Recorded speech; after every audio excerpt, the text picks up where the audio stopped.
Bismillahirrahmanirrahim. Assalamualaikum warahmatullahi wabarakatuh. Salam jumpa kembali pada kesempatan hari yang baik ini. Semoga Anda, teman-teman, saudara dan saudariku dimanapun berada diberi kesehatan ya, sehat walafiat, sejahtera begitu. Kembali melanjutkan cerita sejarah, masih kutip dari Wikipedia teman. Oke, jadi ada catatan-catatan kita punya ini. Kita ambil dari Wikipedia. Kemarin untuk part yang keempat ya, jatuhnya Majapahit. Nah, kita kembali lanjut pada kesempatan hari ini. Kemarin kita sampai pada Wikramawardhana memerintah hingga tahun 1426 dan diteruskan oleh putrinya Ratu Suwita atau Dihayu Kencana Wungu ya. Memerintah pada tahun 1426 sampai 1447. Ia adalah putri kedua Wikramawardhana dari seorang selir yang juga putri kedua Wirabumi. Pada 1447 Suwita mangkat atau meninggal dan memerintahkan dilanjutkan oleh Kertawijaya. Pemerintahan maksudnya dilanjutkan oleh Kertawijaya, adik laki-lakinya. Ia memerintah hingga tahun 1451. Setelah Kertawijaya wafat, Bre Pamaton menjadi raja dengan gelar Raja Sawardhana dan memerintah di Kahuripan. Ia wafat pada tahun 1453. Terjadi jeda kekosongan 3 tahun. Nah, tanpa raja akibat krisis pewarisan tahta. Giri Sawardhana putra Kertawijaya naik tahta pada 1456, ia kemudian wafat pada 1466. Oke teman, jadi kalau di Majapahit itu pemimpin tidak harus selalu laki-laki, ternyata perempuan juga sudah menjadi kebiasaan ya. Oke, kembali lanjut teman. Catatan sejarah dari Tiongkok, Portugis, ini ada nama Tom Price, kalau nggak salah nih, lidah Jawa kembali susah. Dan Italia mengindikasikan bahwa telah terjadi perpindahan kekuasaan Majapahit dari tangan penguasa Hindu ke tangan Adipati Unus, penguasa dari Kesultanan Demak. Nah, ini udah masuk era kejayaan, maksudnya penyebar Muslim, penyebar Islam itu sudah berpijak ya.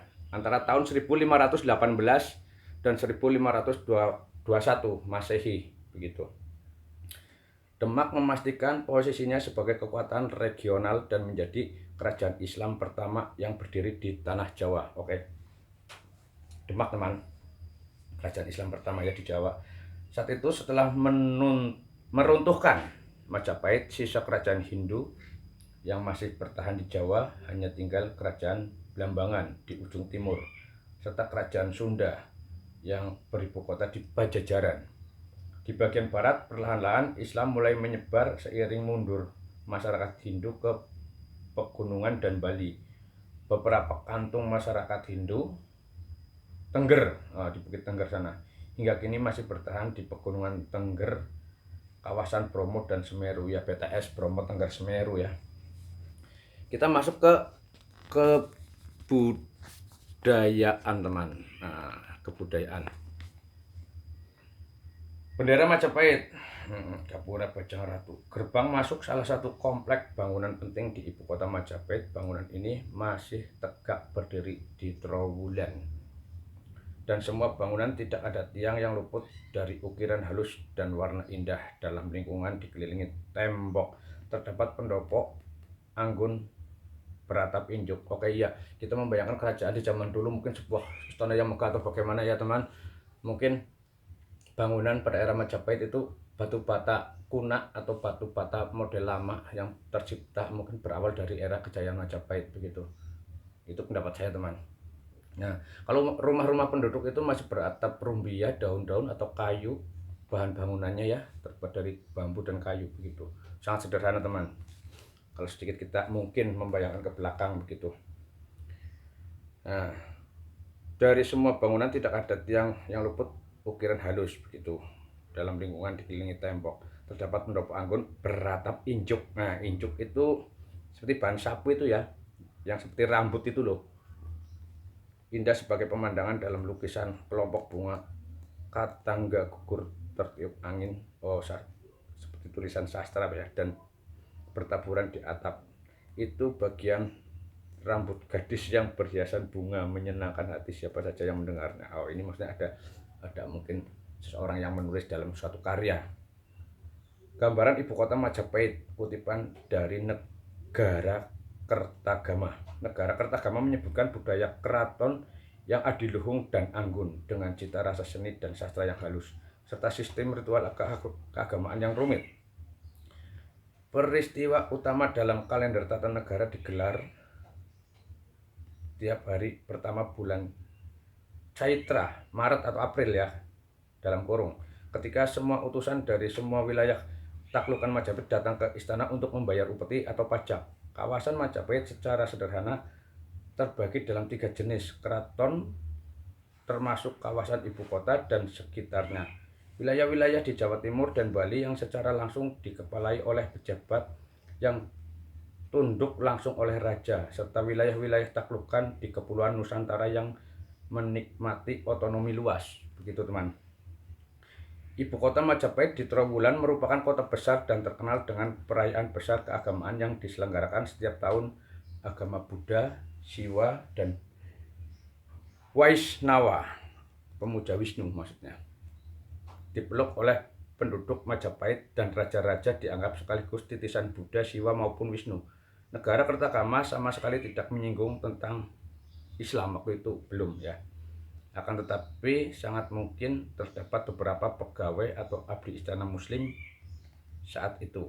Jadi memang menurut saya penyebaran Islam itu tidak harus selalu dengan peperangan, tapi dengan kasih sayang teman ya.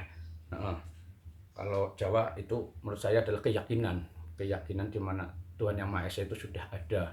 Jadi sebelum tahu ajaran tentang Islam, tapi orang Jawa itu sudah berkeyakinan adanya Tuhan. Itu mungkin orang yang sudah mendapat hidayah mungkin ya, menurut saya begitu.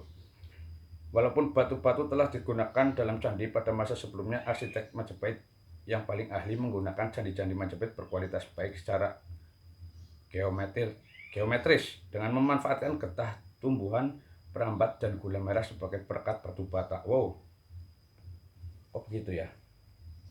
Contoh candi Majapahit yang masih dapat ditemui sekarang adalah Candi Tikus, Candi Gapura Bajang Ratu, Candi Gapura Bajang Ratu maksudnya.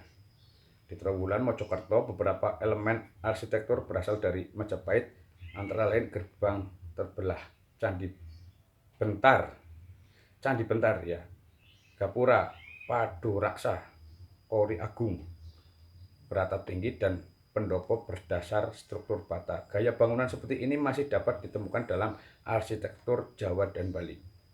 Nah, Raja Jawa memiliki bahan tujuan raja bermahkota.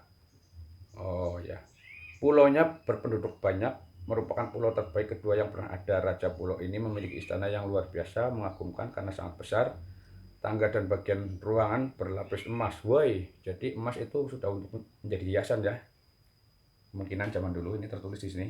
Dan perak, bahkan atapnya pun bersepuh emas. Kini Khan Agung dari Cina beberapa kali berperang melawan raja ini, akan tetapi selalu gagal dan raja ini selalu berhasil mengalahkannya. Ini raja siapa? Gambaran Majapahit menurut Matiusi, Pendeta Odorico da Pordenone ya. Catatan yang berasal dari sumber Itali mengenai Jawa dan era Majapahit didapatkan dari catatan perjalanan Matiusi, seorang pendeta Ordo Fransiskan, dalam bukunya Perjalanan Pendeta Odorico da Pordanon ya, kalau nggak salah begitulah. Ini tulisannya teman. Oke, kita lanjut di kesempatan yang berbeda. Semoga bermanfaat. Ini sebagai referensi ya teman, tidak untuk menjadi keyakinan. Kita kutip-kutip dari Wikipedia, sumber-sumber yang sudah tertulis. Jadi semoga bermanfaat begitu. Oke, terima kasih. Salam sejahtera, sehat selalu dimanapun saudara-saudariku berada. Terima kasih. Semoga memberikan kita referensi. Semoga bermanfaat. Salam sejahtera, rahayu, rahayu, rahayu.